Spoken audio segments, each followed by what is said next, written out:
How you doing? I'm Perry with the USpy store and I want to show you a little bit about pepper spray. Number one, when you're using the spray, and I'm not going to spray the cameraman, but I'd like to sometimes. Kidding. But what you want to do is you want to aim it at the chest. Don't aim it at the head, because even though it would be great if you do spray someone in the head who deserves it, not the camera guy, but you want to aim at the chest, because if the person ducks, then you're going to be able to hit the face anyway. If they don't duck, then what you're going to do is the spray hits the chest and all the vapors are going to go up. It's perfectly fine. Comes in a lot of different varieties, and we've got a lipstick. It's nice for the ladies. Keep it in their purse. Looks pretty innocuous, but it is pepper spray and it works. We've got the kind that you can go and put on your belt. Got a nice little hook there, and you've got the strap on. It's a little sturdier, so it's not going to come off. It has Velcro. And you've got the bigger canister, probably for a house or work.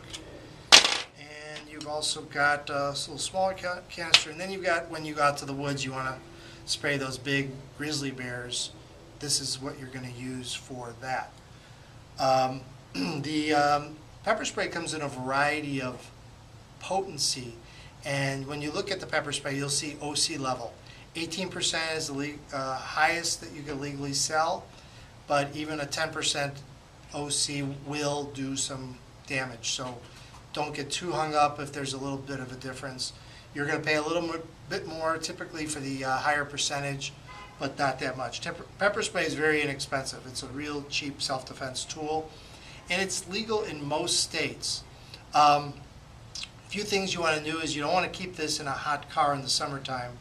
So if you do have to leave it in the car, you may want to put it in a trunk. Even have a cooler in the trunk if you're going to be out a long time. You don't necessarily have to put ice in the cooler, but it's a good idea if you just keep it in the cooler. It insulates you a little bit better than just leaving it in the trunk. And definitely don't leave it in a hot car in the summertime, because it is an aerosol can and it will explode.